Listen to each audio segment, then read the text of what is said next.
resume the recording. Yeah. Okay. So the reason why the user data script was not being overridden, or you can say not being like the new user data script was not being enforced, because when you write the user data script and if you want it to be overridden each time when the instance is restarted, okay, or stopped and started again, so you have to write the user data script with some with the mime multipart. What do I mean by mime multipart here is, so this is one of the content type. Basically, if you have like written anytime else also, like while doing the web application and all also, we write this content type as JSON or content type as multipart and these things. So we have to specify this particular format that in the user data script, that okay, the content type is this. Now after this, so in the user data script, we have this cloud init script, like, or by default, like when instance load, it's installed. But if it's not installed, so you have, like, you can just Google it how to install the cloud init script and you can install that. Okay. So you will call this cloud config. What does it do? That this cloud config will basically like load all your configuration when it is loaded. Okay. Now there are two things, like you can, so once you have loaded this cloud config, after that, what it do, that you set the script user as always, means that every time when any particular like it has to check when every time when this thing happens, when the instance restart happens, so cloud config should also load and it should check always that okay, if any new user data is loaded or not. Okay, or like if anything is changed, so it will override, basically it will override your user data file. So we have done this after, like this is part of the cloud configuration. Okay, we write it. Now once I have done this, after that what I do, that you basically you pass the command. Okay, like as I have to run the shell script to execute like Apache or something, here I'm printing hello world in a particular file. So you have to write one shell script, like this particular content type you have to give, through which it can it will get to know that okay, I have to write like I have to execute something with the shell, and this is the script which I have to do. What I have to do, like I have to print hello world into this particular file. So this is the command to print the hello world, and I have to append it into the file in the temp location name as testfile.txt. So if I do this, if I write this, and if I next time if I change anything here, let's say if instead of hello world, if I say that welcome to cloud engineering, so you can so it will take welcome to cloud engineering. So this is one of the like thing which basically answers Saurabh's question here. I think he's not there. I'll just inform him also. And any questions for this, guys? No. Okay. And so also the next question which was asked regarding the ELB, that if you can like can you like have multiple ELBs or not, multiple load balancers and these things. Mainly it was related that if how this Amazon.com and how Google or Facebook are working. So I saw a few things and like I saw that that is mainly related to DNS, Prasad, and that it is basically like a DNS load balancing, where like when you do, let's say if you do NS lookup to Facebook.com, you get some 6 to 7 or any number of IDs through which it is passing. So what happens here is that each and every load balancer basically like have a like will be associated and will be redirecting to that particular domain name. Okay, so it's moreover it's on the DNS. Moreover, it was on the DNS config side. So from with the help of that it can do. I have few of the links through which you can refer to, like in which it was explained a bit well in a well way. So I'll share that link to you over WhatsApp after the session. Okay, so Saurabh is here. Okay. Yeah, Saurabh, I was discussing about your last question about the user data before you before you joined. So I have put the user data script which is there. Like if you have to overwrite a user data each time you have to restart the instance.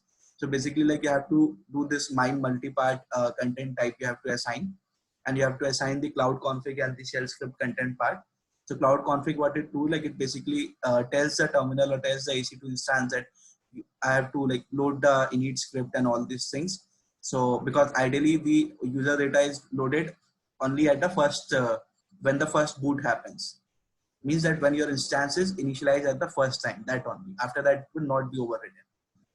So to get it override, we have to write it in this particular manner. So you guys can try this and let me know if you guys are facing any issue with this. So this is loaded here. Okay. So let's come back to PPT and start with the network load balancing. Okay. So if I talk about network load balancing, so yeah, last time we saw that we talked about application load balancing, where we talked about the path-based load balancing, that we saw that how we can redirect to images and videos folders and these things. So the overall scenario, the setup and these things are same. There is no change, there's not much change in the setup. However, just the protocol and the things are changing. So in network load balancing, what happens mainly we have the TCP traffic, or so we get, it accepts TCP traffic, okay, and then it forwards it to whatever your is registered EC2 instances or IP addresses are there, it will forward it to there. So here, instead, like there, what we were doing, that we were listening to a path, that is a host address, okay, the URL basically. Whereas here we will listen to the TCP port. Network will not work on the HTTP port, that it will not listen to that, but it will listen to the ports, the TCP protocols or any other custom TCP port is there. Like not only 80, but if we have 8080 or any other ports between the range of a 0 to 65, I think 6535 is a range for all TCP ports. So that it will accept. Now, how basically it works is that what happens that when you configure your listener, okay, so what does load balancer tries to do, that it tries to open a TCP connection. Okay, it tries to open a TCP connection, and just a second, I should do it. Okay, so it tries to open a TCP connection to a particular target. Okay, like to our target here is to whatever the EC2 instance is there, and it will try to listen to the port which you have mentioned there. Let's say if you have mentioned 8080 port, so with the help of that, it will open a TCP connection to the port number 8080. Okay, and based on that, it will like route your or it will basically maintain the your traffic between your instances. Okay, now this particular scenario, this network load balancing, this works on a flow hash algorithm. Okay, so this works on a flow hash algorithm, which basically constitutes of your protocol, your source IP address, your source port, your IP destination IP address, destination port, and whatever TCP sequence number is there. So TCP sequence number is nothing. It's basically like when you transmit the packets from one layer to, from one particular source to destination. So like the data goes in a packets. Okay, all those things. So it has, and that is assigned as some like the sequence number in these things. So it's again like that OSI layer networking flow and all. So let's not go like, it's not too important as an architect point of view to understand that how that things are there. But we just have to just for a knowledge, it is important that it works on a flow hash algorithm. Okay. Now we'll see that how we can basically use this network load balancer and how it is helpful for us. Before that, we'll try to see the differences, because we might, as I said, that there are a lot of similarities, but let's see that what could be some differences. So we see that application load balancer like works on the layer 7. Okay, whereas your network load balancer, it works on your network layer, that is layer 4. Okay, now apart from this, the cross zone load balancing is by default always enabled on the application load balancing, whereas in this it is not enabled. You have to enable it. Okay, so when you enable it, then it will basically transmit the data between the availability zones. Otherwise, it will like whatever the instances are created within the same availability zone, it will try to distribute the traffic between that particular zone only. Now, let's. What about the cross region? So no, cross region it Sachin? doesn't. Cross region it doesn't support. Even for a network load balancer as well. Yeah. For it supports only cross region, cross zone. Sorry. Okay. Okay, now so the SSL offloading, we saw that yes in last time that we have HTTPS and all those things.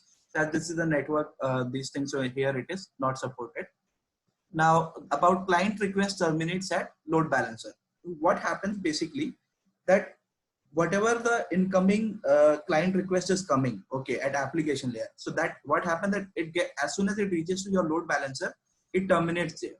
Okay, it terminates there, and from there like load balancer like it retrieves whatever information it wants to read from the client end, and then it processes the request further.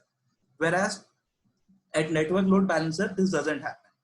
It basically takes the takes something, and it what it do that it adds some values and these things to the header, okay, and then it goes and process your request. Your load balancer do all this activity at backend.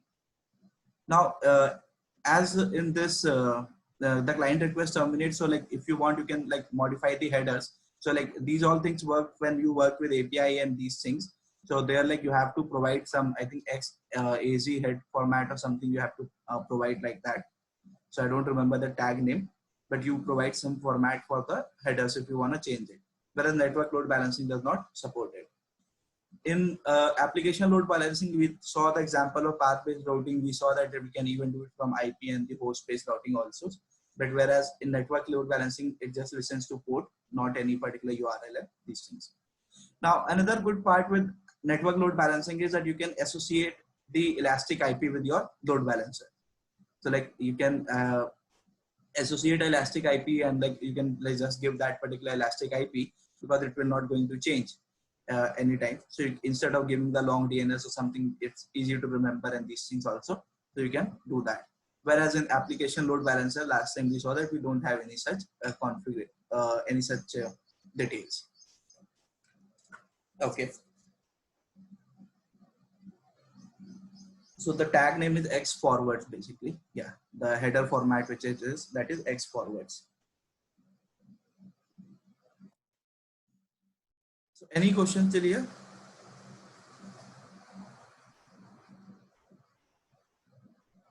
Okay.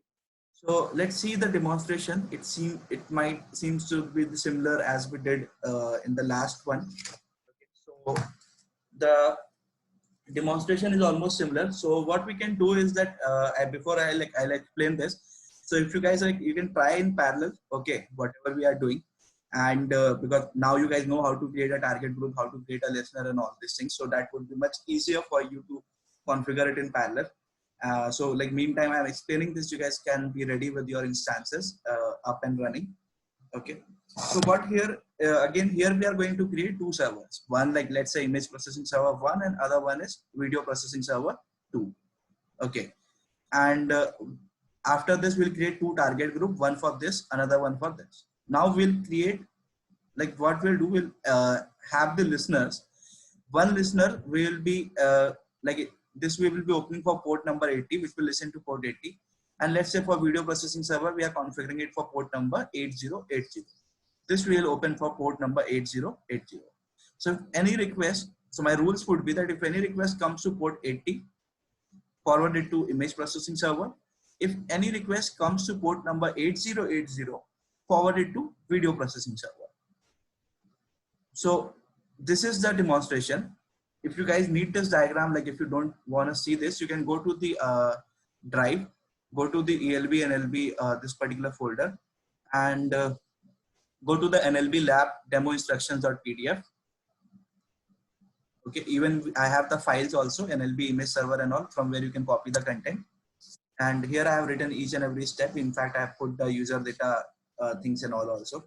Okay, so let's do one thing, every one of us, that first let's configure the two servers, naming image processing server 1 and video processing server 2, and copy the NLP the script which I have placed here for the image and for the video.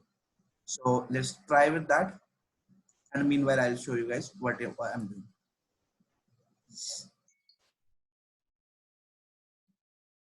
So I'm guys configure Linux to AMI only because the commands are with respect to that.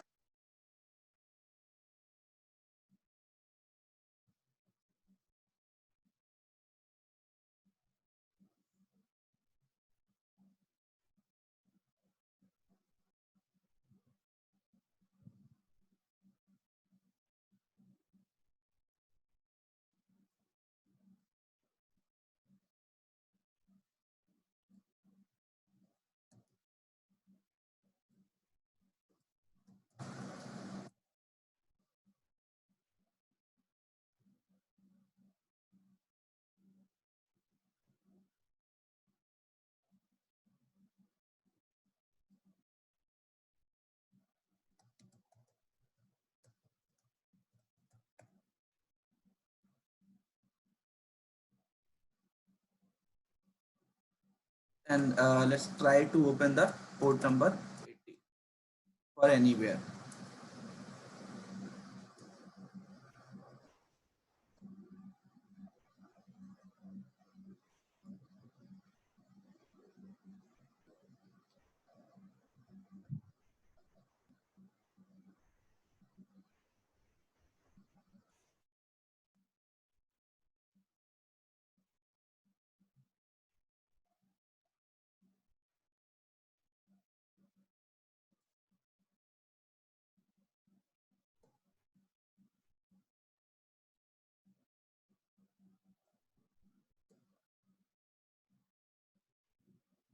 So is this US East 1 region is slow for anyone, like anyone using this US East 1 region?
So who all has like anyone who has configured an instance?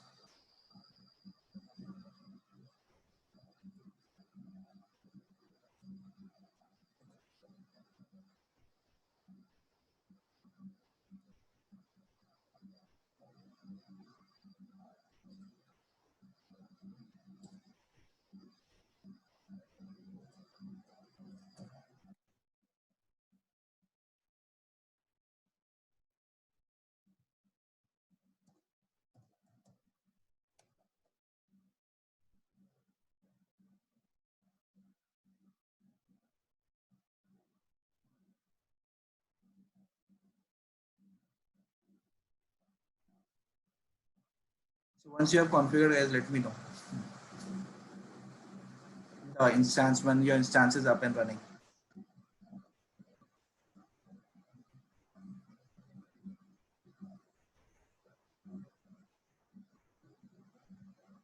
Sachin, for video processing, either we are given the same port 80. No, no, you have to give port 8080, or you can give all TCP.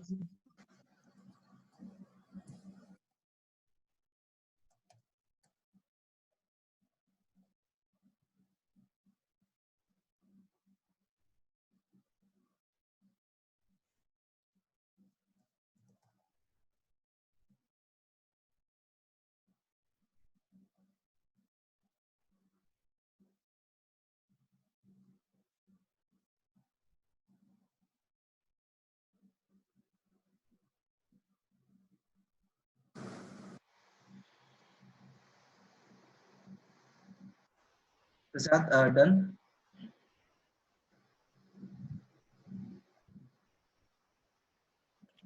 No, doing the second one. Okay.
Sachin, we don't have to create a target group, right? Or we have to create one? No, you have to create target group for both image also for video also. Okay. Image will listen to port 80 and video will listen to port 8080. Oh, yeah. But in instance also, in we have to, for instance of video, we have to keep 8080 open, right? Yes, that we will. Yeah, that I will get to in few minutes. Right. No, no. I mean, in the security group of instance 2, I have to also give access to 8080. Correct? Correct. Correct.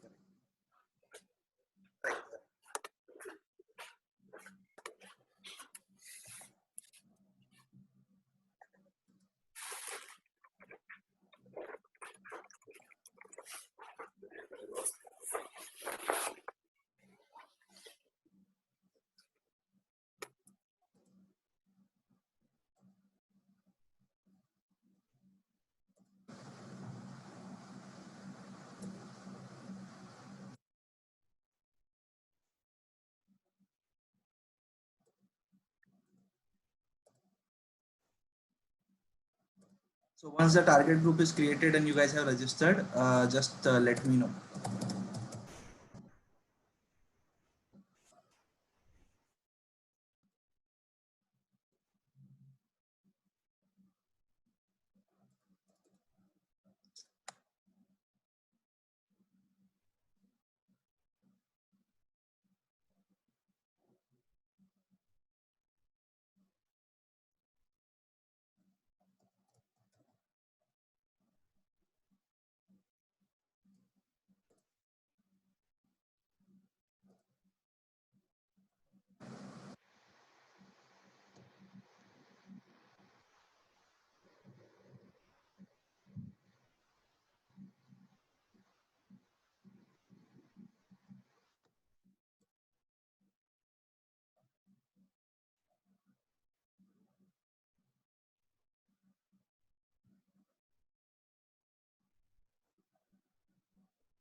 Sachin, Hmm?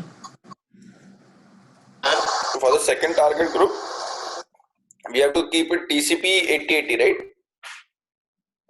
Yeah, for both. In fact, 1 second both we have to create TCP. What are you creating? Target group. The UI is. Why is your screen different than mine?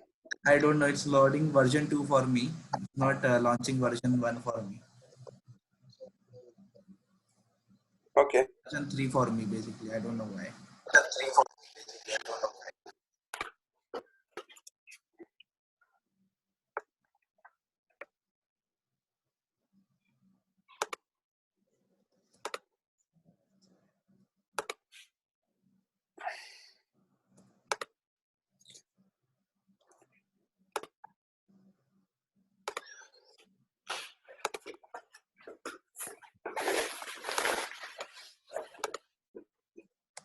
That's why I was asking that if anyone is facing issue with any.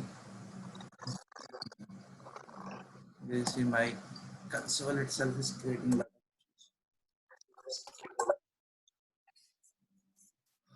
Change my region.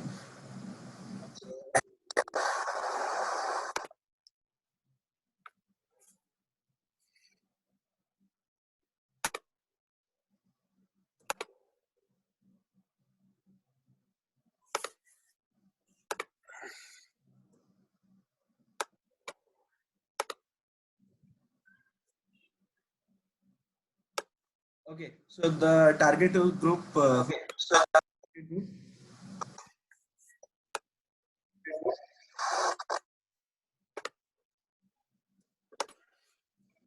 Guys, let's be a little fast because we have a lot today's.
Okay, so once the target group is created, everyone try to access the video server on port 8080. The URL of video server on port 8080. And let me know what is happening.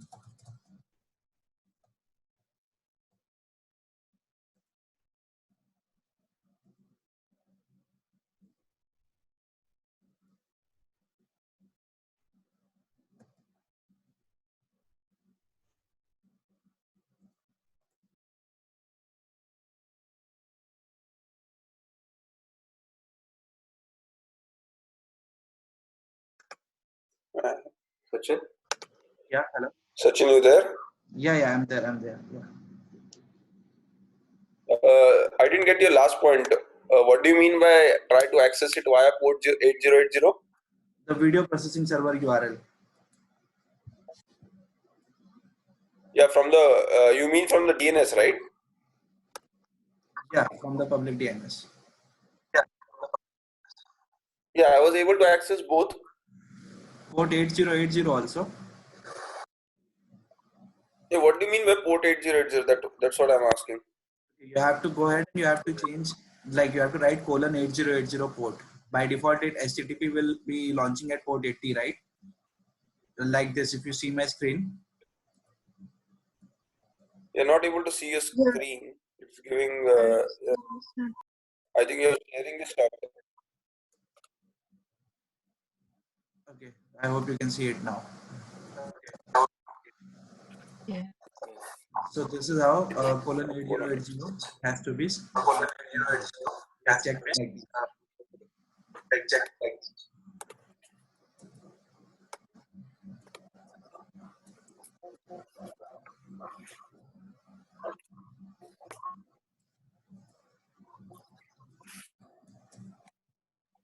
For me, in the security group, I have not added 8080.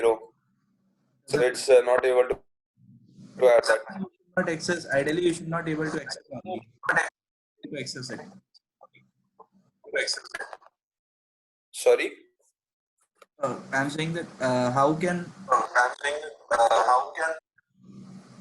guys, can we other go on mute?